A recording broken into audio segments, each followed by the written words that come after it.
नमस्कार विद्यार्थी मित्रांनो, आपण केस स्टडी हे प्रकरण अभ्यासत होतो. त्यामध्ये मागच्या लेक्चरला आपण केस स्टडी सोडवायची कशी हे आपण पाहिलेलं. ठीक आहे.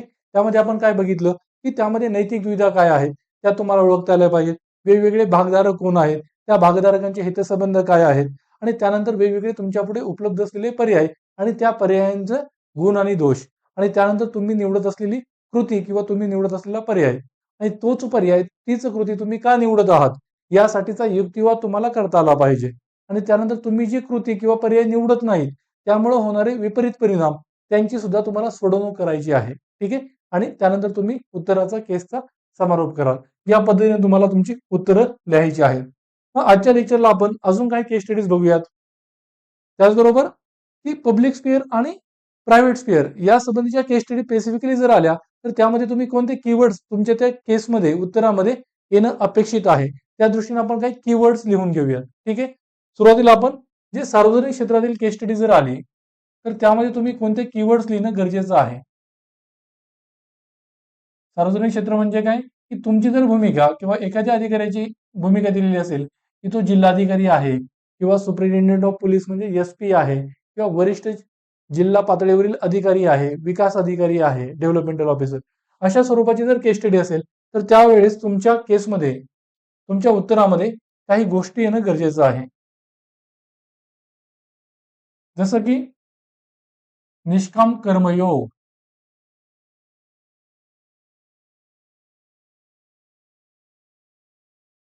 त्यानंतर की लोकशाही वृत्तीचं पालन केलं जाईल.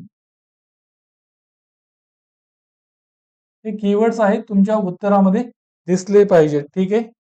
किंवा अल्ट्रुइझम म्हणजेच काय, परोपकार, जे निस्वार्थ भावनेनं इतरांच्या कल्याणासाठी कृती करणं असेल किंवा साधन सूचितेचं पालन, हे इथिकचे कीवर्ड्स तुमच्या उत्तरामध्ये दिसले पाहिजे. साधन सूचिता म्हणजे काय, प्युरिटी ऑफ मीन्स म्हणजे तुम्ही कोणतीही कृती करत असताना जी साधनं वापरणार आहात ती महत्वाची आहे, ती नैतिक आणि योग्य असली पाहिजे. जसं गांधीजी म्हणतात की बाभुळाचं पीक पेरून तुम्ही गुलाबाच्या फुलाची अपेक्षा करू शकत नाही. ठीक आहे. त्यानंतर सार्वजनिक क्षेत्रात तुम्ही काम करत असताना राजकीय तटस्थतेचं पालन केलं पाहिजे, म्हणजेच निपक्षपातीपणा. ठीक आहे. त्यानंतर की काही हितसंबंध संघर्ष असू शकतो की तुमचं व्यक्तिगत हित आणि म्हणजेच खाजगी हित आणि सार्वजनिक हित यांमध्ये काही संघर्ष आहे, अशी परिस्थिती असू शकते. ठीक आहे. त्यानंतर तुम्ही कायमच लोकहिताचा विचार केला पाहिजे. लोकहित म्हणजे काय की व्यापक लोकहित, लोकांचं हित. त्यानंतर की तुमचं लोकसेवेप्रती समर्पण असलं पाहिजे.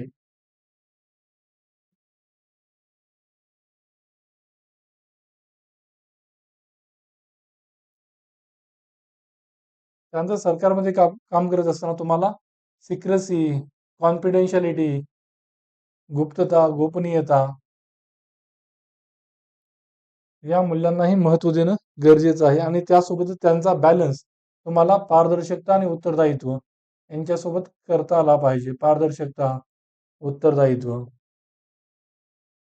हे कीवर्ड्स आहेत तुमच्या उत्तरांमध्ये दिसले पाहिजे. त्यावेळेस तुमचं उत्तर हे इथिक्सचं वाटणार आहे. ठीक आहे. किंवा जे काही आपण वेगवेगळे मूल्य बघितले, जे ब्रिटनच्या नोलान समितीने सांगितलेले मूल्य असतील, नोलान मूल्य किंवा आपल्या दुसऱ्या प्रशासनिक सुधारणा आयोगाने सांगितलेली मूल्य असतील, आपण त्याला शॉर्ट फॉर्म मध्ये काय म्हटलं होतं, सोहेल.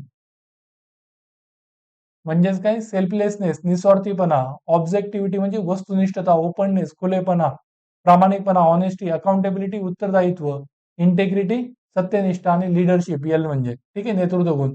मग ही मूल्य सर्व महत्वाची आहेत सार्वजनिक क्षेत्रातील केस स्टडीसाठी. ठीक आहे. त्यानंतर गांधीजींनी सांगितलेली 7 पापांची संकल्पना, ह्यामध्ये वेगवेगळी पाप की नैतिकतेशिवायचं वाणिज्य असेल किंवा तत्वांशिवायचं राजकारण असेल किंवा मानवतेशिवायचं विज्ञान असेल, या सर्व बाबी काय आहेत, पाप आहेत. मग गांधींची ती 7 पापाची संकल्पना आपण केस स्टडीचा विषय बघून त्यातलं एक पाप सांगू शकतो. ठीक आहे. त्या बाबी महत्वाच्या, त्या तुमच्या बोटावर असल्या पाहिजेत. त्यानंतर तुम्ही सामाजिक करार, सोशल कॉन्ट्रॅक्ट याचाच देखील उल्लेख तुमच्या केसमध्ये करू शकता.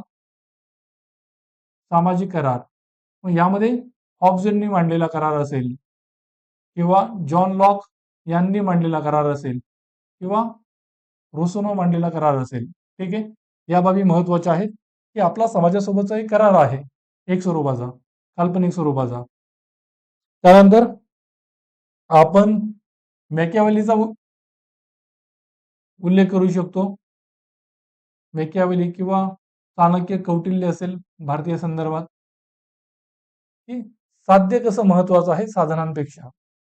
ठीक आहे, त्यानंतर धर्म, ऋग्वेदाच्या संदर्भात धर्माचा अर्थ काय होतो की सदाचरण म्हणजे रायटसनेस. ठीक आहे, त्यानंतर म्हणजेच त्याला आपण काय म्हणू शकतो की नैतिक कर्तव्य.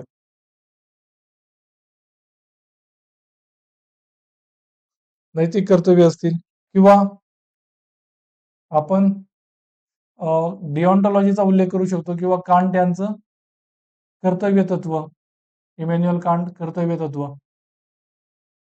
या गोष्टी काय ते कीवर्ड्स आहेत. जर सार्वजनिक क्षेत्रातील केस स्टडी किंवा इथिक्सच्या पेपरमध्ये तुम्हाला या स्वरूपाची कीवर्ड्स टाकता आले पाहिजेत. या गोष्टीने तुम्हाला अंडरलाईन करायचे, त्यावेळेस तुमचं उत्तर, तुमच्या केसचं ते उत्तर किंवा तुमच्या इथिक्सच्या प्रश्नाचं उत्तर हे इथिक्सचं वाटणार आहे. ठीक आहे, तुम्ही काय म्हणाल की कांटच्या कर्तव्य तत्वानुसार की या ठिकाणी किंवा उपरोक्त परिस्थितीमध्ये एक सरकारी अधिकारी म्हणून माझं जे कर्तव्य आहे ते मी पार पाडलं पाहिजे.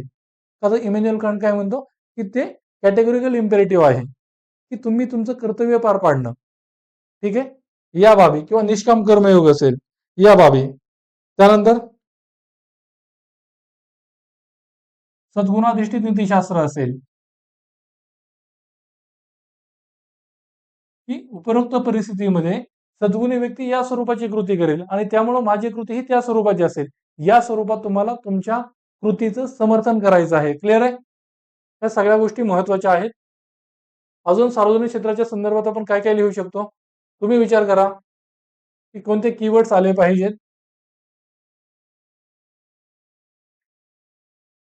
की गांधीजींनी सांगितलेलं अंत्योदयचं तत्व असेल किंवा सर्वोदयचं तत्व असेल. ठीक आहे, अजून कायद्याविरुद्ध नीतिमत्ता, नैतिकता याही स्वरूपाला तुम्हाला सामोरं जावं लागू शकतं. किंवा तुम्ही निर्णय वगैरे घेत असताना स्वादवाद हे जे काही जैन धर्माचं तत्व आहे, स्वादवाद, अनेकांतवाद, त्याचं पालन कराल म्हणजे इतरांची मतं तुम्ही विचारात घ्याल. त्यानंतर काय सुचतंय तुम्हाला की ज्यावेळेस कर्तव्यच्युती म्हणजे ऍक्ट ऑफ कमिशन किंवा ओमिशनचा विचार येतो, त्यावेळेस तुम्ही भ्रष्टाचार, कर्तव्यच्युती या बाबी मांडाल. ठीक आहे, एखादं कृती तुम्ही करत नाही, तुमच्या पदाचं कर्तव्य पार पाडत नाही, त्यावेळेस तोही भ्रष्टाचार आहे. त्यानंतर सार्वजनिक क्षेत्रामध्ये काम करत असताना आपल्याला काही वेळेस अभद्र युती पाहायला मिळते, नेक्सस. ठीक आहे, भ्रष्टाचारी, राजकारणी, गुन्हेगार यांच्यामध्ये किंवा भांडवलदार, भांडवलशाही लोक त्यांमध्ये. ठीक आहे, त्यानंतर आपल्याला नेपोटिझम आणि फेव्हरिटिझम पाहायला मिळतो. म्हणजेच काय, आप्त स्वकीयवाद. नेपोटिझम म्हणजे काय की आपण आपल्या मित्रांना किंवा कुटुंबातील व्यक्तींना प्रेफरन्स देणार. मग ती कंत्राटाचं वाटप असेल किंवा योजनेचा लाभ असेल किंवा पदभरतीमध्ये असेल. त्यानंतर आप्तस्वकीयवादा सारखाच काय म्हणू शकतो आपण त्याला की फेव्हरेटिझम. ठीक आहे, ही गोष्ट त्याच्यामध्ये येते, त्या स्वरूपाची अभद्रयुती आपण सांगितलं. त्यानंतर की तुमच्या पदाचं कर्तव्य विरुद्ध तुमचं व्यक्तिगत हित असाही संघर्ष असू शकतो. तुमचं व्यक्तिगत हित विरुद्ध पदाचे कर्तव्य किंवा सार्वजनिक कल्याण, तुमचं व्यक्तिगत जीवन, खासगी जीवन यांमध्ये संघर्ष.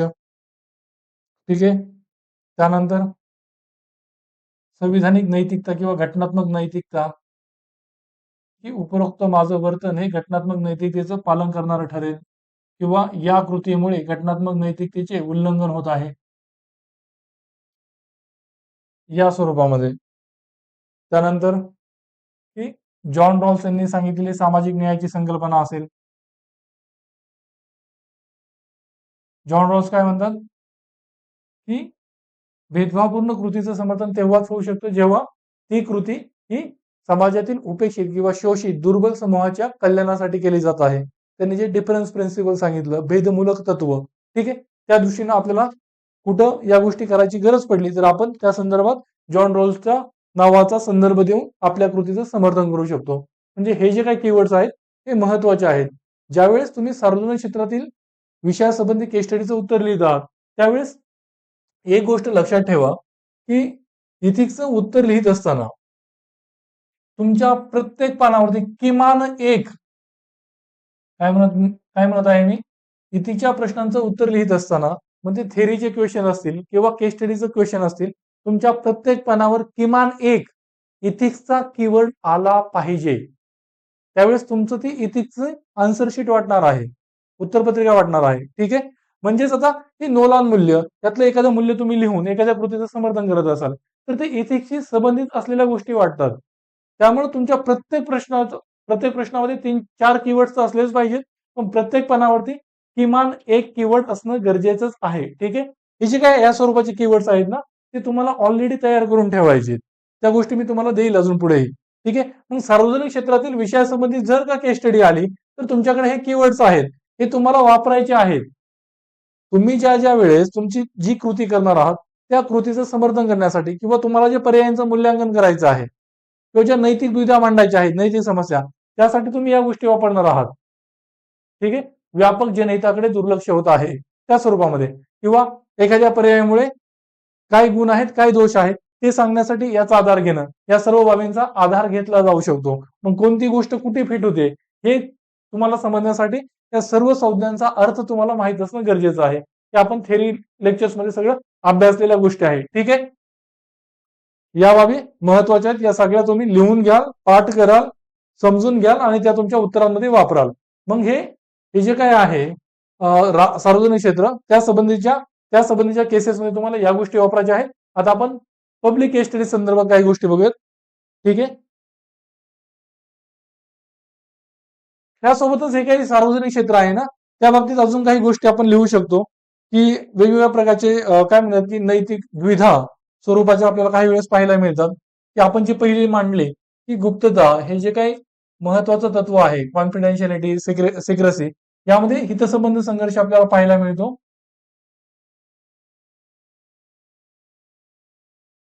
आपण मागच्या स्लाइडवर या गोष्टी लिहिलेल्या आहेत.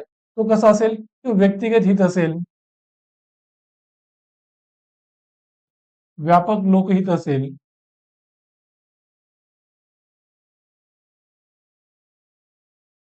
यांमध्ये किंवा नेता मंत्री या संबंधी कोणत्याही गोष्टी आल्या म्हणजे गुप्तहेर संदर्भात काही आलं तर आपण ह्या गोष्टी लिहू शकतो. नेता मंत्री या जर गोष्टी केस स्टडी मध्ये मेन्शन असतील प्रश्नामध्ये तर आपण मग अभद्र युती, नेता मंत्री आले म्हणजे भ्रष्टाचार आला, आप्त स्वकीयवाद आला,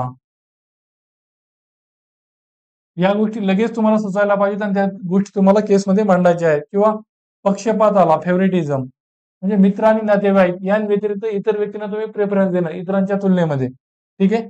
किंवा राजकीय तटस्थता आली, निपक्षपातीपणा, निष्पक्षता यांचं उल्लंघन आलं, त्यासाठी तुम्हाला व्यक्तिगत किंमत मोजावी लागणार असेल नेता मंत्र्यांच्या दबावाखातर, वैयक्तिक किंमत किंवा व्यक्तिगत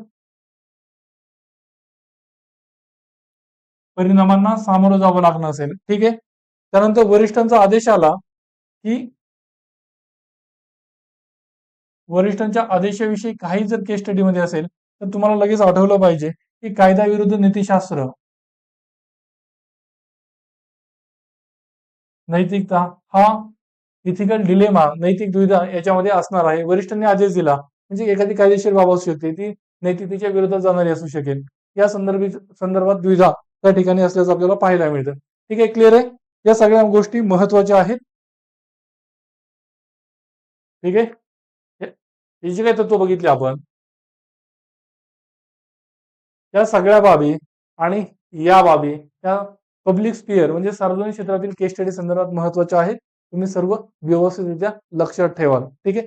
आणि सार्वजनिक क्षेत्रातील समजा तुम्ही एखाद्या पदाचं कर्तव्य पार पाडता तुमच्यावरती वरिष्ठांचा दबाव आहे, भ्रष्ट राजकारण्यांचा दबाव आहे, गुन्हेगारांचा दबाव आहे, अशा वेळेस तुम्हाला व्यक्तिगत परिणामांना सामोरं जावं लागू शकतं. म्हणजे तुम्हाला तुम्हाला धमक्या देतील ते लोक, किंवा तुम्हाला बदलीची धमकी देतील, किंवा तुमची बदली करतील.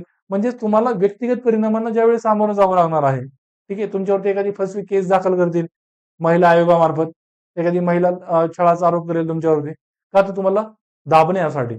मग तुम्हाला व्यक्तिगत परिणामांना सामोरं जावं लागतंय. मग अशा वेळेस तुम्ही काही कीवर्ड्स वापरू शकता, की ज्यावेळेस पर्सनल कॉन्सिक्वेन्सेस म्हणजेच व्यक्तिगत परिणामांना तुम्हाला सामोरं जायचं आहे, या केस स्टडीच्या बाबतीत व्यक्तिगत परिणामांना सामोरं जात आहेत, त्यावेळेस तुम्ही काही नैतिक तत्वांचा, काही नैतिक संज्ञांचा आधार घेऊ शकता, की अशा वेळेस मी माझी कृती ही सॉक्रेटिसच्या आदर्श मनुष्याप्रमाणे करेल. सॉक्रेटिसचा आयडल मॅन, सॉक्रेटिसनं आयडल मॅनची कॉन्सेप्ट दिलेली आहे. सॉक्रेटिसच्या आदर्श मनुष्याप्रमाणे या गोष्टी तुम्हाला कन्क्लुजन मध्ये वगैरे लिहायच्या, की उपरोक्त माझी कृती ही सॉक्रेटिसच्या आदर्श मनुष्याप्रमाणे असेल. सॉक्रेटिस काय म्हणतो, त्याचा आदर्श मनुष्य कसा असेल, तो व्यक्तिगत परिणामांची कोणतीही तमा न बाळगता त्याचं जे कर्तव्य आहे तो ते पार पाडतो, तो घाबरत नाही व्यक्तिगत परिणामांना. ठीक आहे, या गोष्टी तो न्याय्यतीच कृती करतो, व्यक्तिगत परिणामांना घाबरत नाही. त्यानंतर व्यक्तिगत परिणामाच्या संदर्भात काही गोष्टी असेल तर आपण निष्काम कर्मयोगचा उल्लेख करू शकतो. ठीक आहे, भगवद्गीता, गीतेतील तत्वज्ञान, की तुमचं जे कर्तव्य आहे आणि त्यामुळे तुम्ही ते पार पाडणं, त्यालाच आपण कर्तव्यवाद किंवा डिओन्टॉलॉजी किंवा इमॅन्युअल कांटचा संदर्भ देऊ शकतो. सेम. ठीक आहे, त्यानंतर उपरोक्त परिस्थितीमध्ये प्लेटो, एरिस्टॉटल यांनी सांगितलेली जी काही सद्गुणी व्यक्ती आहे ती कशी वर्तन करेल.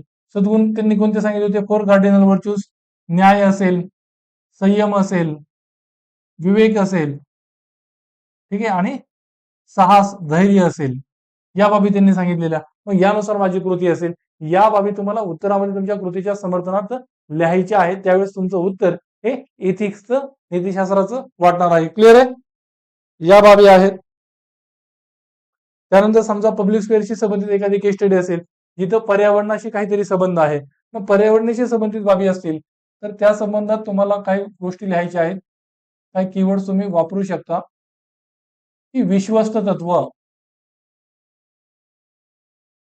गांधीजींनी जे सांगितलं की आपण केवळ विश्वस्त आहोत.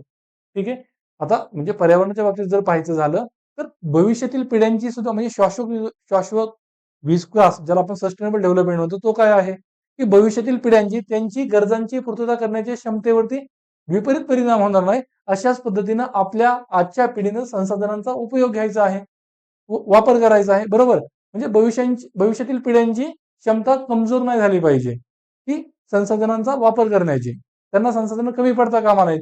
त्याच पद्धतीनं आपल्याला आपली संसाधनं वापरायची आहेत. क्लिअर आहे, तर त्यासाठी आपण विश्वस्त तत्व मांडू शकतो, किंवा या संदर्भात स्टीवर्डशिपचं प्रिन्सिपल असेल, किंवा एन्व्हायरमेंटल एथिक्स असेल, पर्यावरण नीतिशास्त्राचं पालन होणं गरजेचं आहे, असं एखादं वाक्य तुम्ही लिहू शकता. त्यानंतर की शाश्वतता असेल, शाश्वतता म्हणजे सस्टेनेबिलिटी, किंवा पिढींतर्गत न्याय असेल, इंटरजनरेशनल न्याय, किंवा हा ठीक आहे, म्हणजे आंतरपिढी न्याय आणि पिढी अंतर्गत न्याय. आंतरपिढी न्याय म्हणजे काय, की एकाच वेळेसच्या 2 पिढ्यांमधला न्याय, आणि पिढींतर्गत न्याय म्हणजे आजची पिढी आणि भविष्यातील पिढी यांच्यामधला न्याय, इंट्राजनरेशनल जस्टिस, या गोष्टी, किंवा केअर इथिक्स म्हणजे निगा नीतिशास्त्र, निगेचं नीतिशास्त्र हे महत्वाचं आहे, किंवा स्टीवर्डशिपचं प्रिन्सिपल असेल, या बाबी आपण आपल्या उत्तरामध्ये लिहिणं गरजेचं आहे. त्याचप्रमाणे करुणा असेल प्राणी मात्रांबद्दल, परानुभूती असेल, ठीक आहे, त्यानंतर सार्वजनिक सेवेप्रती समर्पण असेल, किंवा रेझिलियन्स असेल. रेझिलियन्स म्हणजे काय, स्थितीस्थापकता, रेझिलियन्स. ठीक आहे, या गोष्टी महत्वाच्या आहेत. पर्यावरणासंबंधित काही जर केसेस असतील तर त्यामध्ये तुम्ही या गोष्टी लिहू शकता. क्लिअर. त्यानंतर आता प्रायव्हेट स्पेअर संबंधित जर काही गोष्टी आल्या, खासगी क्षेत्राशी संबंधित केस स्टडी, तर त्यामध्ये त्यासाठी आपण काही केस स्टडी आहेत, काही कीवर्ड्स आहेत का ते बघूयात. की प्रायव्हेट स्पेअर, म्हणजे खाजगी क्षेत्राशी संबंधित बाबी किंवा खाजगी क्षेत्राशी संबंधित केस. की एखादी कंपनी आहे आणि ती या संदर्भात काही गोष्टी असतील, तर तशी जर केस असेल तर त्यामध्ये आपण कोणत्या गोष्टी मेन्शन करू शकतो कीवर्ड स्वरूपात? त्यामध्ये त्या कंपनीची प्रतिष्ठा आणि विश्वासार्हता, बरोबर. एका बाजूला कंपनीची प्रतिष्ठा, विश्वासार्हता दावणीला लागलेली असू शकते. रेप्युटेशन असेल, तिची क्रेडिबिलिटी असेल. त्यानंतर की व्यवसाय नीतीशास्त्र असेल, बिझनेस एथिक्स, त्यालाच आपण इकॉनॉमिक्स एथिक्स असं देखील म्हणतो किंवा त्यालाच आपण कॉर्पोरेट गव्हर्नन्स असं देखील म्हणू शकतो. की व्यवसाय नीतीशास्त्र म्हणजेच काय, की त्या कंपनीनं कॉर्पोरेट गव्हर्नन्सच्या तत्वांचं पालन करावं. कॉर्पोरेट गव्हर्नन्स म्हणजे काय आपण एकदम डिटेलमध्ये पाहिलेलं आहे. ठीक आहे. की कंपनीने तिच्या सर्व भागधारकांच्या हितांचं हित लक्षात घेऊन धोरण कृती केली पाहिजे. त्यानंतर साधन सूचिता, साधने विरुद्ध साध्य, हेही आपण खाजगी क्षेत्रामध्ये वापरू शकतो. की खाजगी क्षेत्रामध्ये त्याचं काम करत असताना साधनं व्यवस्थित वापरली पाहिजेत. किंवा गांधींची 7 पापाची संकल्पना आहे. त्या 7 पापांमध्ये एक पाप काय आहे? नैतिकतेशिवाय वाणिज्य. हे काय आहे? पाप आहे. हे पाप आहे. म्हणजेच कंपन्यांनी त्यांचा व्यवहार करत असताना नैतिकतेचं पालन कायम केलं पाहिजे. अन्यथा ते पाप ठरेल. किंवा गांधीजींची विश्वस्त संकल्पना, ही कंपन्यांची देखील सामाजिक जबाबदारी आहे. ठीक आहे. या बाबी आपण खाजगी क्षेत्राशी संबंधित केस स्टडीचं उत्तर लिहित असताना लिहू शकतो. त्यानंतर त्या कंपनीची कार्यसंस्कृती असेल, त्यांचं वर्क कल्चर कसं आहे, मग ते केवळ व्यावसायिक सक्षमता म्हणजे प्रोफेशनल कॉम्पिटन्सीला महत्व देत आहे की ते होलिस्टिक कॉम्पिटन्सला महत्व देत आहे, म्हणजे सर्वंकष सक्षमता. ठीक आहे. या गोष्टी थोड्या डिटेलमध्ये सांगतो, महत्वाच्या आहेत. कार्यसंस्कृती म्हणजे त्या कंपनीमध्ये काम करत असताना कोणत्या गोष्टींना महत्व दिलं जात आहे किंवा त्या संस्थेमध्ये काम करणाऱ्या कर्मचाऱ्यांमध्ये आपापसातील संबंध कसे आहेत, ग्राहकांशी संबंध कसे आहेत, त्यांच्याबद्दलचा समज परसेप्शन कसं आहे, या बाबी. मग एखाद्या कंपनीची किंवा संस्थेची कार्यक्षमता कशी आहे यावरून त्या कंपनीमध्ये कामाच्या ठिकाणी वातावरण कसं असेल या बाबी महत्वाच्या ठरतात. समजा एखाद्या संस्था ही केवळ प्रोफेशनल कॉम्पिटन्सीलाच महत्व देत असेल, प्रोफेशनल कॉम्पिटन्सी म्हणजे काय, कंपनीचा नफा पुढे घेऊन जाईल, कंपनीची कार्यक्षमता वाढवेल, अशी आहे फक्त केवळ कौशल्य असणाऱ्या व्यक्ती त्यांच्याकडे मूल्य नाहीयेत, मात्र त्या स्वरूपाचे कौशल्य आहेत, त्यांना जर प्रोत्साहन देत असेल आणि दुसऱ्या बाजूला सर्वंकष सक्षमता असेल. सर्वंकष सक्षमता म्हणजे काय, त्यांच्यामध्ये प्रोफेशनल कॉम्पिटन्सी आहे पण त्याचबरोबर मूल्य आहेत. मग अशा व्यक्तींना प्रोत्साहन देणं गरजेचं आहे. की एखादा व्यक्ती चांगला असू शकतो कंपनीच्या फायद्यासाठी, कंपनीला पुढे घेऊन जाणारा, मात्र त्याचं महिलांप्रती वर्तन व्यवस्थित नसू शकतं. महिलांप्रती वर्तन जर व्यवस्थित नसेल तर त्या व्यक्तीचा फायदा नाहीये ना. तो त्या कंपनीमध्ये जे इतर महिला कर्मचारी आहेत त्यांच्यासाठी तो व्यक्ती चांगला नाहीये, बरोबर. मग त्याच्यामध्ये होलिस्टिक कॉम्पिटन्स नाहीये. मात्र हे कशावरती डिपेंड आहे की ती कंपनी त्या व्यक्तीला हायर करून कायम ठेवेल की नाही, तर त्या कंपनीच्या कार्यसंस्कृतीवर. ठीक आहे. मग हे शब्द आपल्या केसेसमध्ये उत्तरांमध्ये आले पाहिजेत. त्यानंतर म्हणजे कार्यसंस्कृती त्या कंपनीचं जे काही इथिकल क्लायमेट आहे, नैतिक वर्ग वातावरण म्हणूया त्याला आपण. त्यानंतर व्यक्तिगत हित विरुद्ध संघटनेचं हित, संस्थेचं हित, हेही इथे डायलेमा येऊ शकतो. संस्थेचे हित. ठीक आहे. त्यानंतर अजून इतर बाबी की संघटनेचं हित किंवा त्या संस्थेचं हित विरुद्ध समाजाचं हित.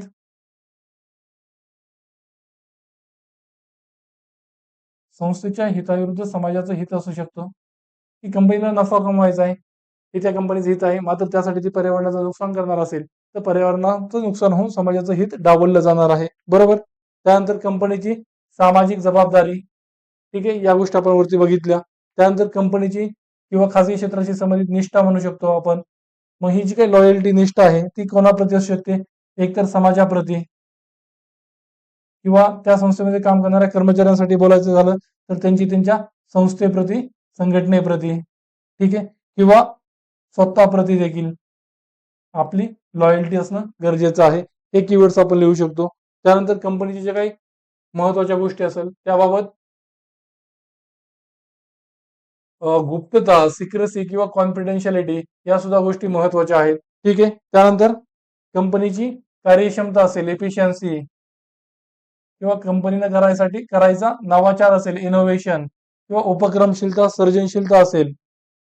ठीक आहे. हे कीवर्ड्स तुम्ही लिहू शकता.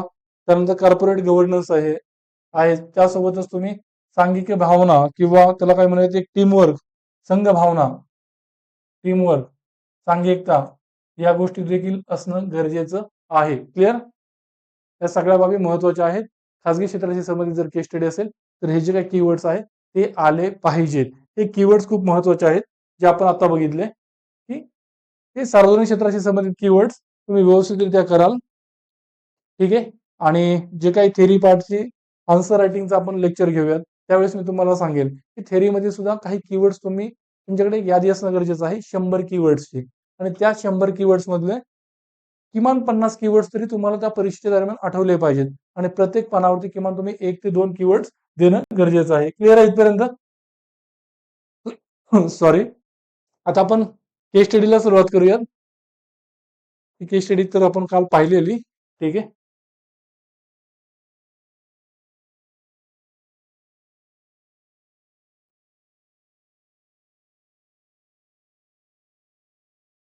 दोन 2015ची केस स्टडी आहे.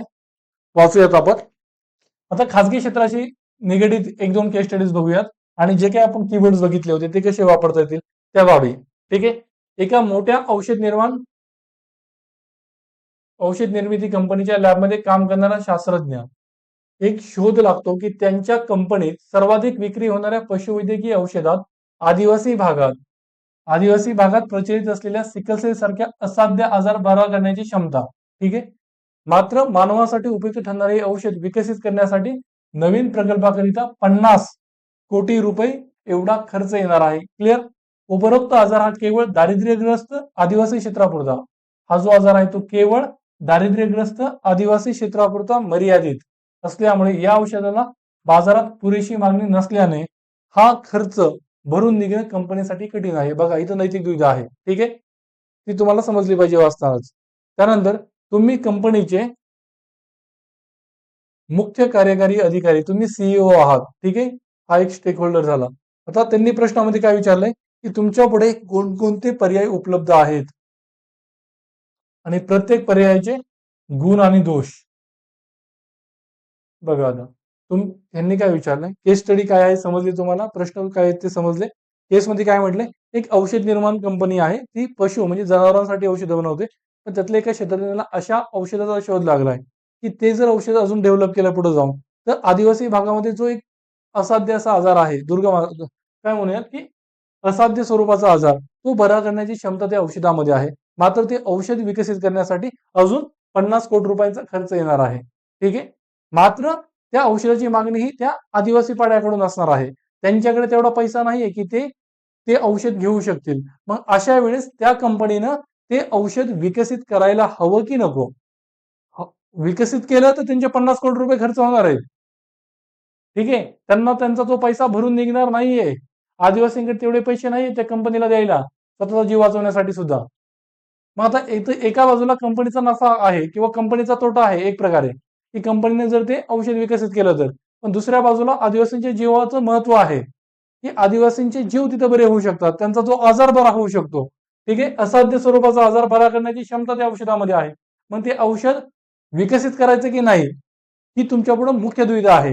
ठीक आहे. की एका बाजूला आदिवासींचं जीवन, त्यांच्या जीविताचा हक्क असेल, त्यांच्या जीविताची प्रतिष्ठा असेल आणि त्याच वेळी दुसऱ्या बाजूला तुमची व्यावसायिक नीतिशास्त्र असेल किंवा व्यावसायिक कल्याण असेल, तुमचं व्यवसायाचं तुमच्या हित असेल, या बाबींमध्ये ही दुविधा आहे.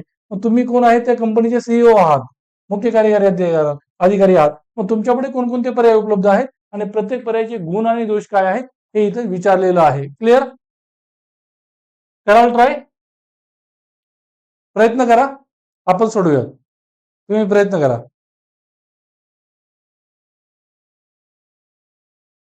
कोणकोणते पर्याय उपलब्ध आहेत आणि त्या पर्यायांचे गुण आणि दोष मग तुम्ही म्हणू शकता की ते औषध विकसित केलं जाईल, ते औषध विकसित केलं जाणार नाही.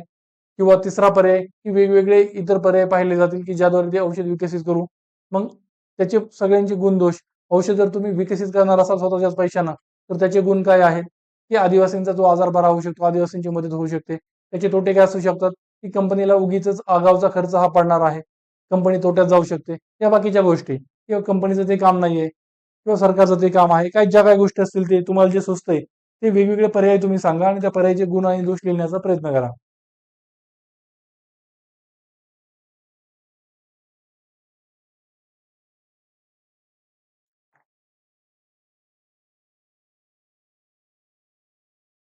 मुख्य नैतिक दुविधा काय आहे? मुख्य नैतिक संकट यामध्ये की कंपनीचं एका बाजूला हित आहे आणि दुसऱ्या बाजूला कंपनीची समाजाप्रती असलेली जबाबदारी आहे. ठीक आहे.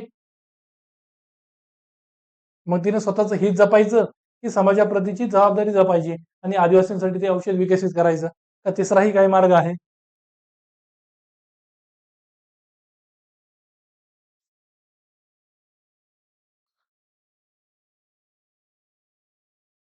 विचार करा, सगळेजण काहीतरी लिहिण्याचा प्रयत्न करा.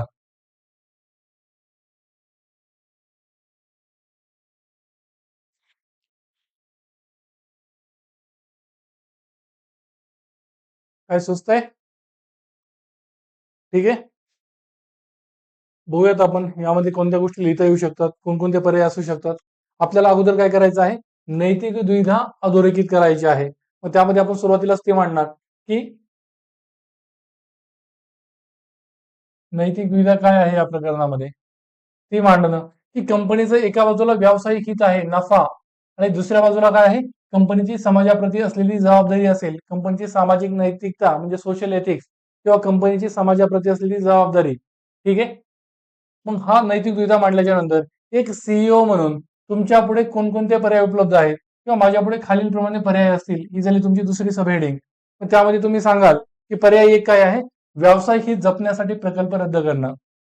तुम्हाला आता सीईओ म्हणून तुमची जबाबदारी काय आहे की तुम्ही तुमच्या कंपनीला पुढे नेलं पाहिजे. म्हणजेच काय की तुम्ही तुमचं व्यावसायिक हित जपलं पाहिजे. मग व्यावसायिक हित जर तुम्हाला जपायचं असेल तर तुम्ही त्या प्रकल्पाकडे दुर्लक्ष केलं पाहिजे. मग तसा तो पहिला पर्याय तुम्ही देऊ शकता की याचा गुण काय आहे मग, की कंपनीचं 50 कोटी रुपयांचं संभाव्य नुकसान जे झालं असतं ते होणार नाही, ते जर औषध विकसित करायचं म्हटलं. आणि यामुळं भागधारकांचं हित जपलं जाणार आहे, कारण की कंपनीचा पैसा दुसऱ्या कारणावरती खर्च होणार नाही. म्हणजेच कंपनी ही आर्थिकदृष्ट्या स्थिर राहू शकेल. मात्र याचा दोष काय आहे पहिल्या पर्यायाचा, की कंपनी तिच्या सामाजिक जबाबदारीपासून पळ काढत आहे, सामाजिक जबाबदारीचं पालन करण्यात अपयशी ठरत आहे. त्याचबरोबर या एका मोठ्या वर्गाला म्हणजे जो आदिवासींचा वर्ग आहे त्यांना जीवनदान देण्याची संधी उपलब्ध झालेली असताना ती तुम्ही गमावत आहात. ठीक आहे. गमावल्यानं पुढे जाऊन हे प्रकरण जर पुढे आलं तर कंपनीच्या प्रतिष्ठेवर नकारात्मक परिणाम याचा होऊ शकतो. ठीक आहे. म्हणजेच हे कृत्य जे आहे ते नैतिकदृष्ट्या अयोग्य ठरणार आहे असं आपण म्हणू शकतो. क्लिअर? मग पहिल्या पर्यायाचे हे गुण आणि दोष झाले. मग दुसरा पर्याय काय असू शकतो, की कंपनीनं स्वतःच्या पैशानं ते औषध विकसित करावं. पहिल्या पर्यायाच्या अगेन्स्ट आपण दुसरा पर्याय घेतला, तसंही तुम्ही करू शकता. मग कंपनीने स्वतःच्या पैशाने जर पैसे स्वतःच्या खर्चाने जर ते औषध विकसित केलं, त्याचे गुण काय असणार आहेत? कंपनी तिची सामाजिक जबाबदारी पार पाडते, तिची प्रतिमा समाजातील उंचावणार आहे. ठीक आहे. आणि आदिवासी रुग्णांचे प्राण देखील वाचणार आहे. आणि त्यामुळे कंपनी तिच्या कर्मचारी, तिचे मालक यांना नैतिक समाधान मिळू शकेल. क्लिअर? या गोष्टी होऊ शकतील. त्यानंतर दुसरी महत्वाची गोष्ट, त्याचे दोष काय आहेत, की यामुळे कंपनीला आर्थिक तोटा सहन करावा लागेल. त्या कंपनीचे जे समभागधारक आहेत ते नाराज होऊ शकतील आणि याचा परिणाम म्हणून कंपनीचे जे इतर महत्वाचे प्रकल्प आहेत त्यांना नुकसान सहन करावं लागू शकतं, कारण की कंपनीची संसाधनं ही त्या प्रकल्पावरती खर्च होणार आहे. ठीक आहे. त्यानंतर तिसरा पर्याय काय बघू शकतो आपण,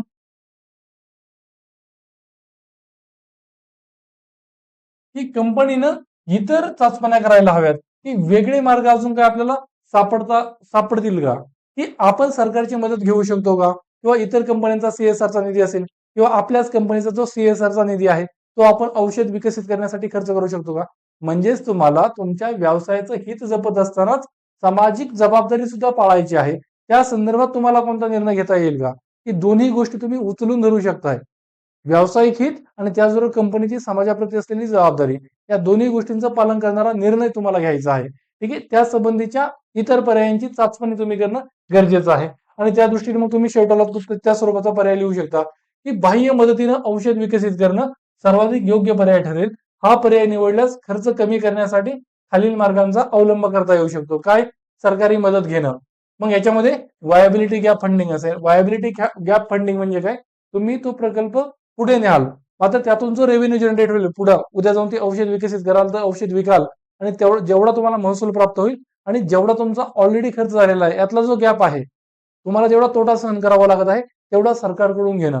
तसं काय करता येते का ते पाहणं. त्यानंतर सीएसआर निधीचा वापर करणं.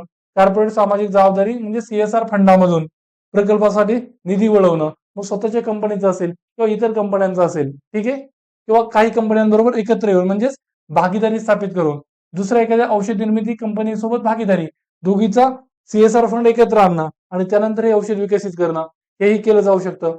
किंवा धर्मादाय असलेल्या किंवा आंतरराष्ट्रीय स्वरूपाच्या ज्या एनजीओज आहेत त्यांची मदत घेतली जाऊ शकते हे औषध विकसित करण्यासाठी. किंवा जे संशोधन आहे ते सरकारच्या एखाद्या कंपनीला विकलं जाऊ शकतं आणि म्हणजे माफक दरामध्ये सरकारच्या कंपनीला विकलं जाऊन सरकारी कंपनी ते औषध विकसित करू शकते.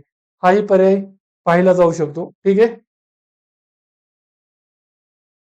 या पर्यायाचे गुण आणि दोष काय आहेत? या पर्यायाचे गुणच आहेत बऱ्यापैकी की आर्थिक भार त्या कंपनीचा कमी होणार आहे, औषधही विकसित होणार आहे, कंपनीचं व्यावसायिक आणि सामाजिक जबाबदारी या दोन्ही गोष्टींमध्ये समतोल साधला जात आहे या पर्यायाद्वारे. आणि दोष काय म्हणू शकतो की निधी मिळण्यास विलंब होऊ शकते वगैरे काहीतरी दोष लिहायचा आहे म्हणून आपण असं या गोष्टी लिहू शकतो की गुंतागुंतीची प्रक्रिया असू शकते, या गोष्टी वेळ खाऊ होऊ शकतात म्हणजे विलंब लागू शकतो. मग तुमची अंतिम कृती योजना काय असणार आहे ही गोष्ट तुम्हाला प्रश्नामध्ये विचारलेली आहे. ठीक आहे. मग त्यामध्ये तुम्ही सीईओ म्हणून काय कराल तर तिसरा पर्याय जो आहे तो मी निवडेल. म्हणजेच मी काय सांगितलं होतं तुम्हाला, तुम्ही उत्तर जसं जसं खाली लिहित जाल तसं तसं तुम्ही तुमच्या कृती योजनेकडे जाल पर्याय देत असताना. सुरुवातीला जे तुम्ही पर्याय घेणार नाहीत या स्वरूपाचे द्याल आणि तिसरा किंवा चौथा पर्याय तुम्ही म्हणजे 3 पर्याय जर लिहिणार असाल तर तिसरा पर्याय हा तुमच्या उत्तराच्या तुम्ही जो निवडणार असलेला पर्याय आहे त्याच्या जवळ जाणार असला पाहिजे, जेणेकरून तुमचा उत्तराचा फ्लो मेंटेन होईल आणि ती कंटिन्युटी राहील. ठीक आहे. त्या दृष्टीनं मग सीईओ म्हणून मी तिसरा पर्याय निवडेन. औषध विकसित करणं हे सुनिश्चित केलं जाईल. मी सर्वप्रथम प्रकल्पाचा खर्च कमी करण्याच्या शक्यता तपासेन. त्यानंतर सीएसआर निधी, सरकारी अनुदान, इतर कंपन्यांसोबत भागीदारी यांसारख्या विविध मार्गाने निधी उभारण्याचा प्रयत्न करेन. कंपनीनं व्यावसायिक हित, कंपनीचं हित, कंपनीची लाईन खूप महत्वाची आहे. कंपनीचं व्यावसायिक हित महत्वाचं आहे, पण समाजाप्रती असलेली जबाबदारी टाळून चालणार नाही. त्यामुळे दोन्हींमध्ये समन्वय साधून हा प्रकल्प यशस्वीपणे राबवणं हेच माझ्या पदाचं कर्तव्य असणार आहे आणि तेच मी करेल. ठीक आहे. या स्वरूपात तुम्हाला समारोप उत्तराचा करता आला पाहिजे.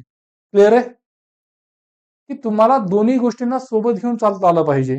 तुम्ही या स्वरूपाचा निर्णय घेता कामा नये की मी हेच करेल दुसऱ्या गोष्टीकडे टाळाटाळ. आपण मागच्या लेक्चरला काय बघितलं होतं की तुम्ही जी कृती करणार आहात ती कृती का करतात हे सांगणं गरजेचं आहे आणि त्याचबरोबर जी दुसऱ्यावाला पर्याय तुम्ही निवडत नाहीये त्याच्यामुळे जे विपरीत परिणाम होणार आहेत ते कमी करण्यासाठी देखील तुम्ही काय उपाययोजना करत आहात ते सुद्धा सांगणं गरजेचं आहे. ठीक आहे. क्लिअर इथपर्यंत? या गोष्टी तुमच्या उत्तरामध्ये दिसल्या पाहिजेत आणि असल्या पाहिजेत. ठीक आहे. ही झाली प्रायव्हेट स्पेअरची केस स्टडी. मग याच्यामध्ये आपण ज्या काय कीवर्ड्स बघितले होते मगाचे की विश्वस्त तत्व, सोशल इथिक्स किंवा सामाजिक नीतिशास्त्र किंवा कंपनीचं असलेलं समाजाप्रतीचं कर्तव्य असेल किंवा व्यावसायिक हित असेल किंवा बिझनेस एथिक्स असेल, कॉर्पोरेट गव्हर्नन्स असेल, या सगळ्या की टर्म ज्या आहेत त्या आपण याच्यामध्ये लिहू शकतोय.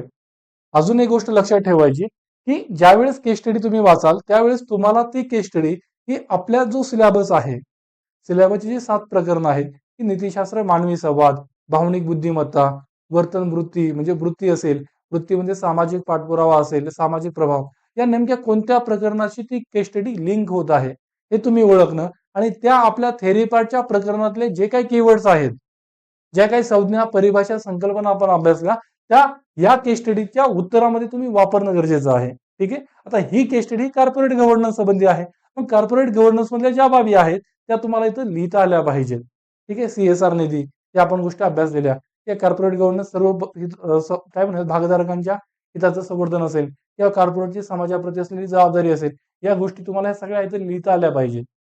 क्लिअर आहे की केस स्टडीचा टॉपिक आपल्या सिलेबसच्या टॉपिकशी लिंक करणं आणि त्यानंतर सिलेबसच्या टॉपिक मधल्या थेरी पार्ट मध्ये आपण जे काही सगळं अभ्यासले ते इथं कसं लागू पडेल तसं ते लागू करणं आणि त्या संज्ञा, त्या पारिभाषिक शब्द हे इथं केस स्टडी मध्ये त्यांचा मेन्शन करणं गरजेचं आहे. क्लिअर? दुसरी एक आपण अजून अशीच प्रायव्हेट स्पेअर म्हणजे खासगी क्षेत्राशी संबंधित एखादी केस स्टडी बघूयात.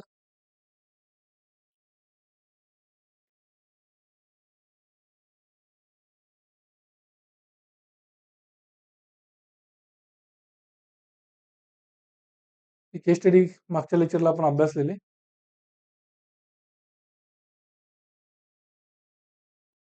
ठीक आहे, या स्वरूपाचा एक एथिकल डिलेमा बघा 2013-14 युपीएससीने विचारलेली केस स्टडी आहे.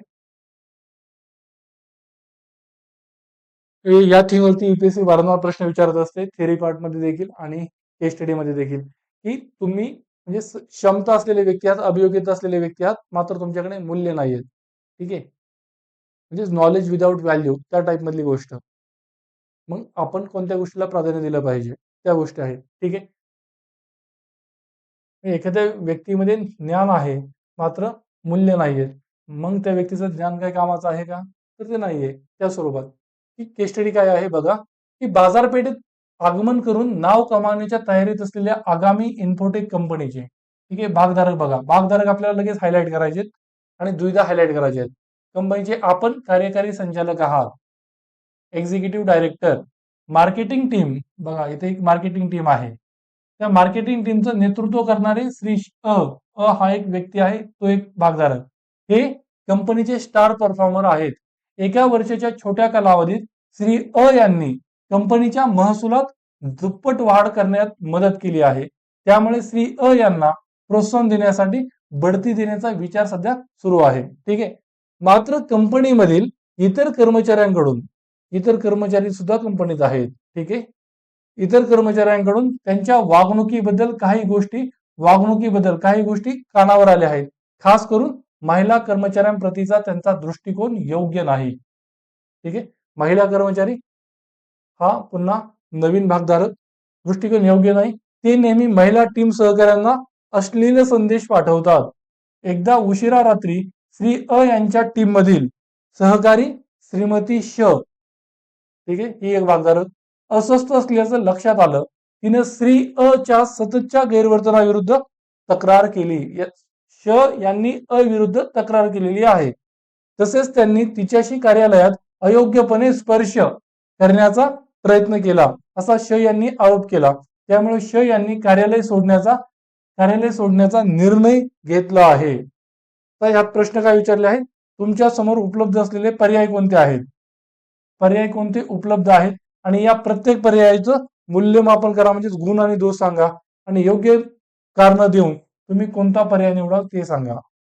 केस स्टडी साधारण या स्वरूपामध्ये असते. ठीक आहे, हे समजले तुम्हाला?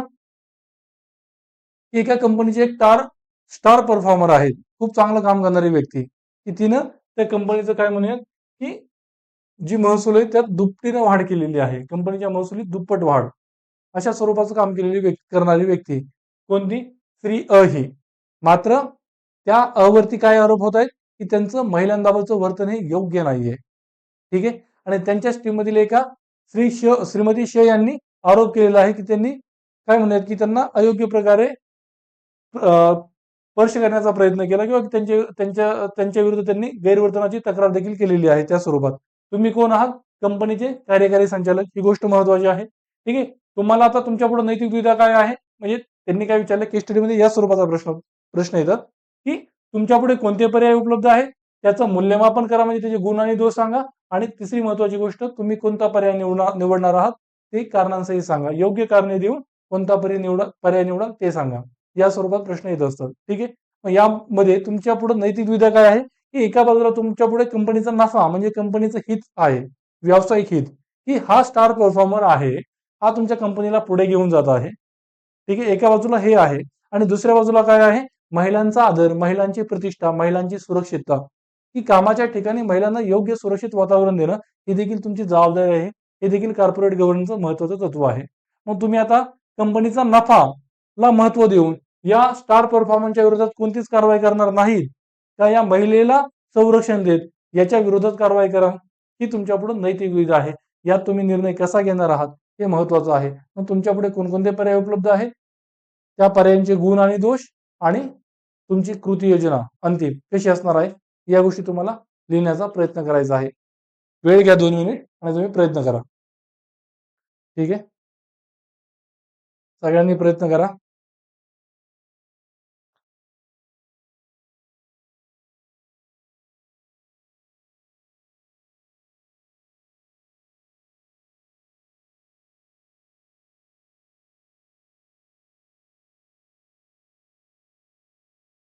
बघा, विचार करा, काय केलं पाहिजे, कोणकोणते पर्याय आहेत. कार्यालय सोडण्याचा निर्णय दिलाय, म्हणजे काय म्हणत तिने राजीनामा दिलाय, तर श्रीमती शे यांचा राजीनामा घ्यायचा त्या महिलेचा, की यांना कामावरून काढून टाकायचं, की यांच्या विरुद्ध एखादी काय म्हणत चौकशी समिती नेमायची.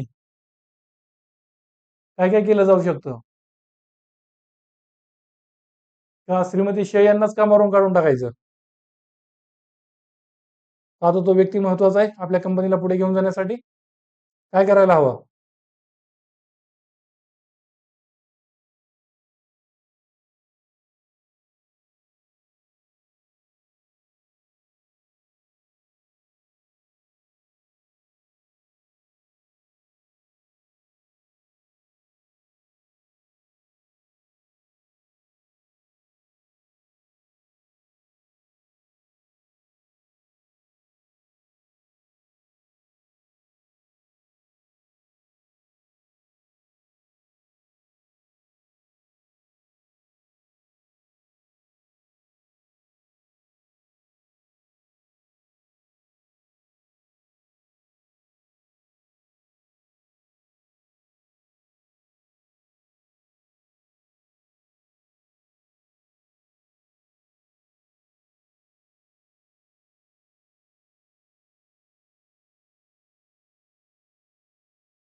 करताय सगळे प्रयत्न?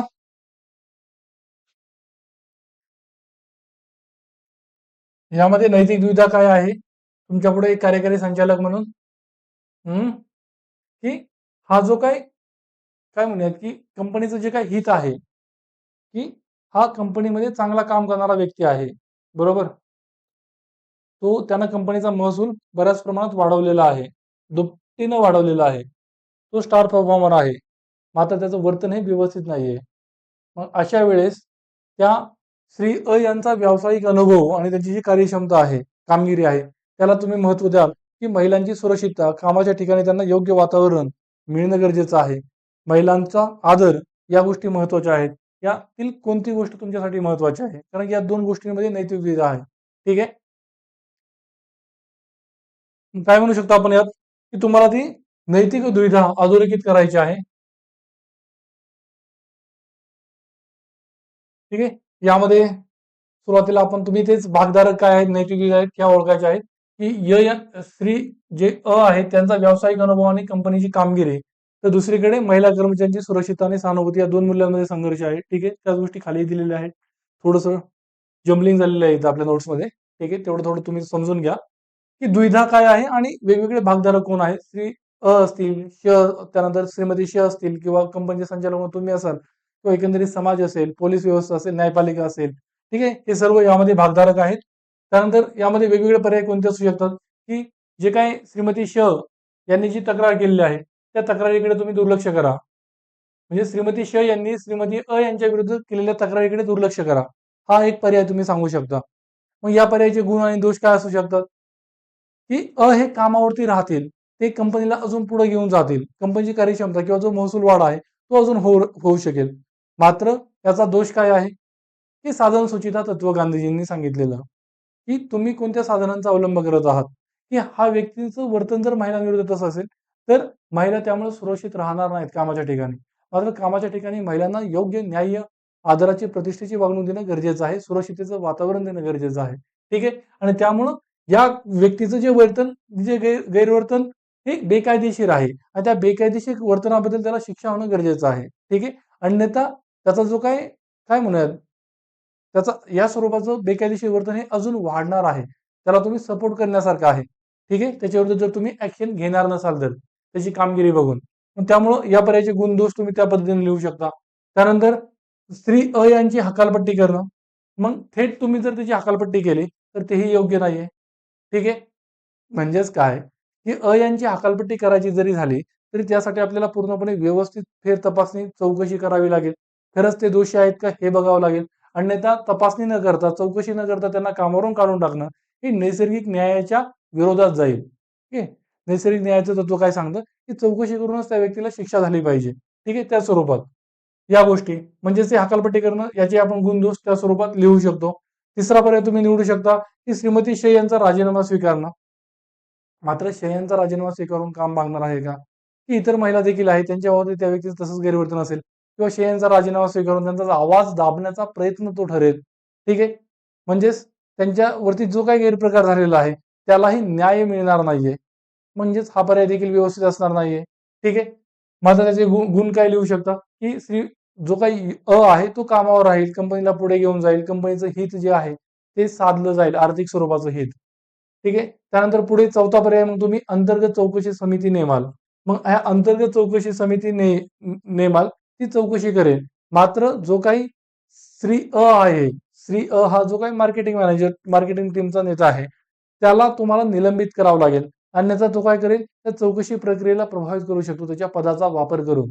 ठीक आहे. त्यामुळे त्याला तात्पुरतं निलंबित करणं, त्याच्यावरती चौकशी बसवणं, त्या श्रीमती श आहेत, त्याचबरोबर ज्या इतर महिला कर्मचारी आहेत, त्यांची तपासणी करणं, त्यांच्याकडून त्याच्याबाबत काही तक्रार येतात का, त्यांचे अनुभव ऐकणं आणि त्यानंतर मग सगळ्या तथ्यांची, पुराव्यांची चौकशी करून, पडताळणी करूनच या जो काही आहे त्याच्यावरच्या गुन्ह्याचा काय म्हणूयात, जो काही शिक्कामोर्तब असेल तो व्हायला हवा, की खरंच तो गुन्हेगार आहे का, त्याचं गैरवर्तन आहे का किंवा नाहीये किंवा काय नेमकी भानगड आहे. या सगळ्या गोष्टींची चौकशी होणं गरजेचं आहे आणि त्यानंतरच मग त्याच्यावरती योग्य ती कारवाई करण्यात यायला हवी आणि त्या संदर्भात म्हणजे कामाच्या ठिकाणी जो महिलांचा छळ होतोय या संदर्भात सर्वोच्च न्यायालयानं विशाखा गाईडलाईन्स दिलेल्या आहेत आणि या विशाखा गाईडलाईन्स विशाखा मार्गदर्शक तत्वांना धरून सॉरी पुढे जाऊन आपल्या संसदेनं देखील कामाच्या ठिकाणी होणारा महिलांचा लैंगिक छळ त्याला प्रतिबंध घालण्यासाठी कायदा केलेला आहे आणि या कायद्यानुसार ही अंतर्गत चौकशी समिती नेमण्यात येते ज्यावेळेस महिलांकडून गैरवर्तनाची तक्रार येत असते त्यावेळेस त्यानुसार ही तुम्ही कृती करणं गरजेचं आहे. ठीक आहे. आणि यात जर श्री अ हे जर दोषी आढळले तर त्यांना कामावरून काढून टाकण्यात येईल आणि त्यांच्यावर पुढची जी काही कारवाई आहे ती सुद्धा करण्यात येईल किंवा या स्वरूपाच्या गोष्टी तुम्हाला उत्तरामध्ये लिहिणं अपेक्षित आहे. ठीक आहे. जर आरोप खरे ठरले तर अ यांची हकालपट्टी करणं अनिवार्य आहे कारण कामाच्या ठिकाणी होणारं लैंगिक शोषण हा एक गंभीर स्वरूपाचा गुन्हा आहे आणि कोणत्याही परिस्थितीमध्ये तो खपवून घेणं कामाचं नाहीये. ठीक आहे. अशा व्यक्तींना शिक्षा झाली तरच बाकीच्यांसाठी सुद्धा एक डेटरन्स क्रिएट होत असतो आणि त्याद्वारे आपण महिलांची सुरक्षितता सुनिश्चित करत असतो. ठीक आहे. क्लिअर आहे. या स्वरूपात तुम्हाला उत्तर लिहिणं अपेक्षित आहे. ठीक आहे. पुढे आपण अजून केस स्टडी बघूयात. ही केस स्टडी आपण बघितलेली आहे.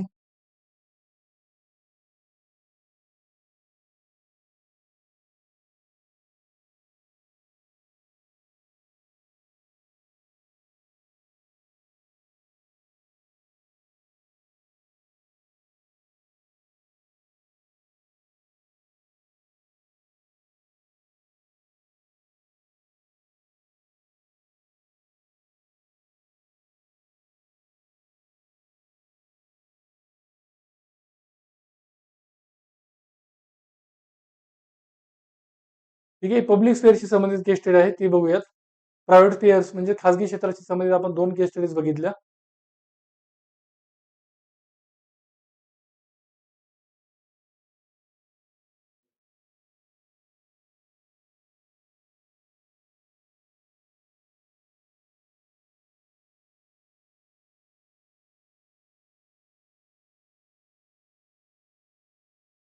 दिसतंय व्यवस्थित? केस स्टडी काय आहे ही? की तुम्ही एक प्रामाणिक आणि शिस्तप्रिय अधिकारी आहात. प्रामाणिक आणि शिस्तप्रिय अधिकारी तुम्ही. हा एक स्टेक होल्डर झाला तुमची भूमिका. मूर्खपणा आणि कामातील हलगर्जीपणा सहन न करणारे अधिकारी म्हणून तुमची ख्याती आहे. एका दुर्गम भागातील एका दुर्गम भागातील आळशीपणासाठी कुप्रसिद्ध असलेल्या विभागात तुमची बदली, ठीक आहे. तिथे तुम्हाला असे आढळले की तेथील प्रशासनाच्या अकार्यक्षम कारभारास तेथील कर्मचाऱ्यांची बेशिस्त कारणीभूत आहे. ते स्वतःही काम करत नाहीत, ठीक आहे. तुमची एका दुर्गम भागामध्ये बदली झालेली आहे आणि तिथे एक कुप्रशासनासाठी प्रसिद्ध असलेला एक विभाग आहे, एक स्टेक होल्डर झाला. अकार्यक्षम कारभारास तेथली कर्मचाऱ्यांची बेशिस्त, तिथले कर्मचारी हा एक स्टेक होल्डर झाले. ते स्वतःही काम करत नाहीत आणि इतरांच्या कामात अडथळा आणतात. तुम्ही त्यांना कामात सुधारणा केली नाही तर शिस्तभंगाच्या कारवाईची ताकीद दिली, परंतु याचा काही परिणाम झाला नाही. म्हणून तुम्ही या बेशिस्त समूहाला कारणे दाखवा नोटीस जारी केली आहे. तुम्हाला त्रास देण्यासाठी या उपद्रवी कर्मचाऱ्यांमधील एका महिला कर्मचाऱ्यास तुमच्या विरुद्ध राष्ट्रीय महिला आयोगाकडे लैंगिक छळाची खोटी तक्रार, राष्ट्रीय महिला आयोग लैंगिक छळाची खोटी तक्रार करण्यास प्रवृत्त केले. राष्ट्रीय महिला आयोगानं तात्काळ तुम्हाला खुलासा सादर करण्यास सांगितलं आहे. यात अधिक भर म्हणून हे प्रकरण प्रसार माध्यमांमध्ये देखील प्रसिद्ध करण्यात आलेलं आहे, ठीक आहे. ही परिस्थिती हाताळण्यासाठी तुमच्या समोर खालील प्रमाणे काही पर्याय आहेत. बघा आता युपीएससी ना इथं थेट स्वतःहूनच पर्याय दिलेले आहेत, ठीक आहे, की महिला आयोगाकडे खुलासा करणं आणि शिस्तभंगाची कारवाई करण्यासंबंधी मवाळ धोरण अवलंबणं. पहिला पर्याय काय, की आयोगाकडे खुलासा करा, मात्र शिस्तभंगाची जी कारवाई आहे त्याबाबत मवाळ धोरण अवलंबावं. त्यानंतर दुसरा पर्याय काय, आयोगाकडे दुर्लक्ष करा, शिस्तभंगाची कारवाई करणं चालू ठेवा.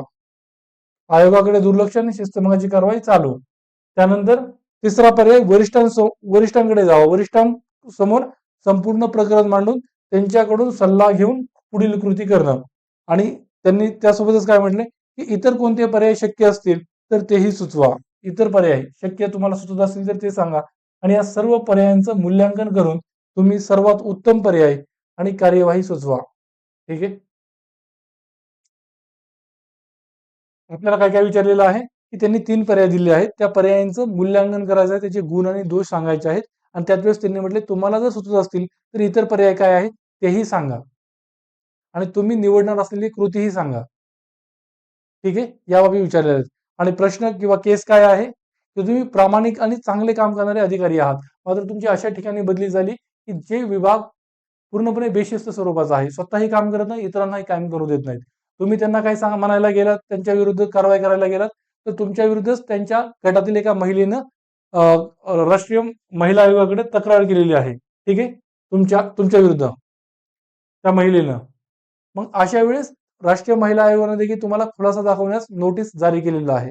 मग अशा वेळेस तुम्ही काय करणार, त्या महिलेने तुमच्या विरुद्ध तक्रार केली, त्यामुळं तुम्ही शांत बसाल, तुमच्यावरती दबाव आणला त्यामुळं एक प्रकारे महिलेने तुमच्या विरुद्ध तक्रार केली म्हणून, की तुम्ही तुमचा जो काही प्रामाणिकपणा आहे काम करण्यातला, की तुम्ही काम करणारे अधिकारी कर्तव्यदक्ष अधिकारी आहात, मग तुम्ही करणार काय अशा वेळेस, ठीक आहे.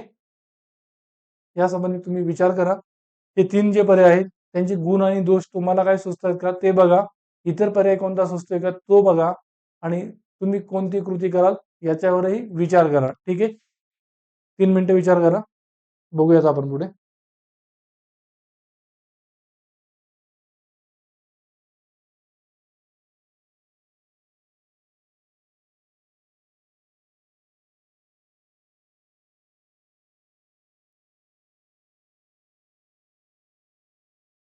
तुम्ही या लोकांना घाबरणार, तर तुम्ही प्रामाणिकपणानं राहून शिस्तप्रियतेनं काम करणार, ठीक आहे. आता इथं आपल्या सिलेबस मधला कोणता चॅप्टर महत्वाचा आहे, ऍटिट्यूड. या लोकांचा ऍटिट्यूड वृत्ती आपल्याला बदलायची आहे, ठीक आहे. मग वृत्ती कशी बदलायची,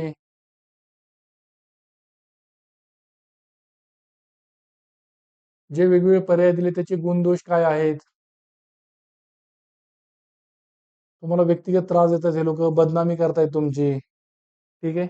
त्याच्या वेळेस तुम्हाला सत्यनिष्ठतेचं देखील पालन करायचं आहे, ही खरी दुविधा आहे याच्यामध्ये.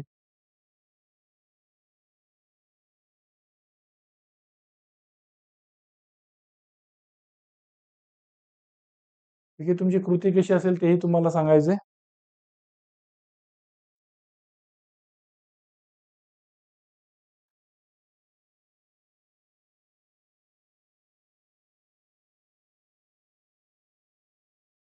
सगळ्यांनी विचार करा, लिहिण्याचा प्रयत्न करा.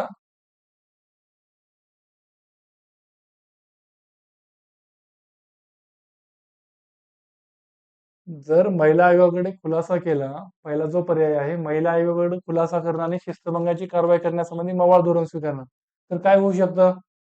तुमचा तात्पुरता त्रास कमी होईल, मात्र तुमचं ते पळपुटेपणाचं लक्षण ठरेल, तुम्ही त्यांना घाबरलात या स्वरूपाचं. दुसरा पर्याय जो आहे, आयोगाकडे दुर्लक्ष करा. पण ती एक वैधानिक संस्था आहे, तिच्याकडे दुर्लक्ष करून चालणार आहे का? तिसरा पर्यायामध्ये काय म्हटलं, की तुम्ही वरिष्ठांचा सल्ला घ्यावा. मग वरिष्ठांचा सल्ला घेतला तर तुम्हाला त्यांच्या वरिष्ठांच्या अनुभवाचा फायदा मिळू शकतो. मात्र वरिष्ठ कसा सल्ला देणार हे तुम्हाला माहिती आहे का? योग्य सल्ला असेलच हे माहित नाहीये. मग तुम्ही काय कराल नेमकं? तुम्हाला तिन्ही पर्यायातल्या ज्या चांगल्या गोष्टी त्या निवडायच्यात मग तुमच्या कृतीमध्ये. तुम्ही महिला आयोगाकडे खुलासाही कराल, त्यानंतर शिस्तभंगाची कारवाई देखील चालू ठेवाल आणि त्याच वेळेस वरिष्ठांना याबाबत माहिती देऊन त्यांच्याकडून काही योग्य सल्ला मिळतो का तोही बघाल. बरोबर? आणि त्याच वेळेस हे जे काही बेशिस्त कर्मचारी आहेत, त्यांच्या या वृत्तीत बदल करण्यासाठी आपल्याला त्यांच्यासोबत संवाद सुद्धा चालू ठेवावा लागणार आहे. ठीक आहे?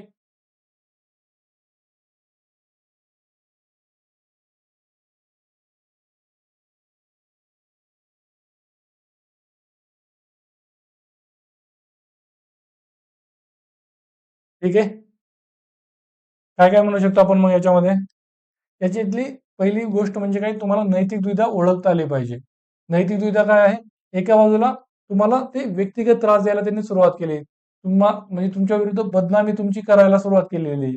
मग त्याविरुद्ध तुम्ही कर्तव्यनिष्ठतेचं आणि प्रशासकीय सचोटीचं पालन करणं गरजेचं आहे. ठीक आहे? की कर्तव्यनिष्ठा तुमची पार पाडणं किंवा जी काही प्रशासकीय सचोटी आहे, probity in governance, probity in administration, त्या गोष्टीचं पालन करणं तुम्ही गरजेचं आहे. प्रोबिटी इन गव्हर्नन्स किंवा प्रोबिटी इन ऍडमिनिस्ट्रेशन म्हणजे काय, की जी काही तुमचं उच्च कोटीचं वर्तन आहे, ते प्रशासकीय कामकाज पार पाडत असताना देखील तुम्ही ते ठेवलं पाहिजे कायम. ठीक आहे? मग ही खरी नैतिक दुविधा आहे. मग तुम्ही त्या बदनामीला घाबरणार, व्यक्तिगत त्रासाला घाबरणार आणि तुमच्या कर्तव्यापासून पळ काढणार का? तर कर्तव्याचं पालन करत राहणार आणि व्यक्तिगत त्रास, बदनामींना घाबरणार नाहीत. यासंबंधी या उत्तरांमध्ये आपण फक्त ही जी काही उत्तरं आहेत ना, ती एक स्वरूपाची रूपरेषा दिलेली आहे. ठीक आहे. आपण जे कीवर्ड्स वगैरे बघितलेले आहेत, त्या कीवर्डच्या स्वरूपात त्यांचा समावेश करून तुम्हाला यांची केस स्टडीची उत्तरं लिहायची आहेत. क्लिअर आहे? यामध्ये मग विविध पर्यायांचं आपण मूल्यांकन करू शकतो. पहिला पर्याय काय होता, की राष्ट्रीय महिला आयोगाकडे खुलासा करणं. मात्र त्याच वेळेस हे जे काही बेशिस्त गट आहे, त्यांच्या विरुद्ध शिस्तभंगाची जी कारवाई करत आहात, त्याबाबत थोडंसं मवाळ होणं, सॉफ्ट त्यांच्यावरती जाणं. मग मवाळ धोरण जर तुम्ही स्वीकारलं, तर तुम्हाला तात्पुरता त्रास कमी होऊ शकतो. बरोबर? त्यांच्या विरुद्ध तुम्ही ऍक्शन थोडी घेण्यामध्ये काय म्हणूयात, की थोडं हलगर्जीपणा करत आहात, सॉफ्टनेस दाखवत आहात. आणि महिला आयोगाकडे खुलासा केल्यामुळे काय होणार आहे? महिला आयोगाच्या नियमाचं पालन होणार आहे. बरोबर? मग याचा दोष काय आहे? भविष्यात हे जे काही कामचुकार हे बेशिस्त गट आहे, तो तुम्हाला अधिक त्रास देणार आहे. कारण की त्यावेळेस त्यांची मुजोरी ही अजून वाढणार आहे. ठीक आहे? आणि हे पळपुटेपणाचं लक्षण ठरणार आहे. बरोबर? त्याचबरोबर कर्तव्यनिष्ठेसारख्या मूल्याचं उल्लंघन होणार आहे. म्हणजे आपण जे म्हटलं होतं, की दुसरं मूल्य जे पाळलं जात नाहीये, त्याचं उल्लंघन होत आहे. या स्वरूपात आपण याचं समर्थन करू शकतो किंवा दोष सांगू शकतो. त्या टाईपमध्ये. दुसरा पर्याय जो काय आहे, की आयोगाकडे दुर्लक्ष करा आणि त्यांच्यावरती कारवाई चालूच ठेवा. मग आयोगाकडे दुर्लक्ष केलं तर त्याचा दोष काय असू शकतो, की आयोगासारख्या वैधानिक संस्थेचा अनादर आहे, जे बेकायदेशीर आणि अयोग्य आहे. त्यामुळे तुमच्यावर जो काही महिलेनं केलेला आरोप आहे, तो अधिक गंभीर असल्याचं वाटू शकतंय. त्यामुळे तसं करणं तुम्ही योग्य नाही. आणि दुसरी महत्वाची गोष्ट काय, की प्रशासकीय कामात दृढनिश्चय तुमच्या दिसून येईल. कारण की आयोगाच्या कामाकडे दुर्लक्ष केलं, तरी तुम्ही जी शिस्तभंगाची त्या बेशिस्त गटावरची कारवाई आहे, ती तुम्ही चालूच ठेवत आहात. ठीक आहे? त्यामुळं प्रशासकीय कामकाजामध्ये तुमचा काय म्हणूयात, की दृढनिश्चय त्यातून दिसतोय. आणि तिसरा पर्याय काय होता, वरिष्ठांचा सल्ला घ्या. मग वरिष्ठांच्या अनुभवाचा तुम्हाला फायदा होऊ शकतो. ठीक आहे? त्यांच्या पाठिंब्यामुळे तुम्हाला निर्णय घेणंही सोपं होईल. प्रकरण त्यांच्या निदर्शनास आल्यानेही भविष्य काळामध्ये जर प्रकरण अजून चिघळलं, तर त्यामध्ये तुम्हाला त्यांची मदत देखील होऊ शकते. ठीक आहे? हे आपण गुणामध्ये सांगू शकतो. मग याचा दोष काय आहे, की वरिष्ठ जो निर्णय देतील, सल्ला देतील तुम्हाला, तो नेहमीच नैतिक आणि योग्य असेल हे सांगू शकत नाही. आणि तुम्ही जी काही कृती करणार आहात, त्याची जबाबदारी ही अंतिमतः तुमची असणार आहे. ठीक आहे? या गोष्टी महत्त्वाच्या आहेत. मग तुमची कृती कशी असली पाहिजे किंवा सर्वात जास्त उत्तम पर्याय काय आहे? यामध्ये तुम्ही कर्तव्य, कायदेशीर प्रक्रिया दोन्हींचा समतोल साधला. म्हणजे तुमची कृती ही एकांगी, एक आयामी नसली पाहिजे, ती बहुस्तरीय असली पाहिजे. तुम्हाला दोन्ही गोष्टी करायच्या. तुमच्या पदाचं कर्तव्य सुद्धा पार पाडायचे आणि त्याच वेळेस कायदेशीर प्रक्रियेचं देखील पालन करायचं आहे.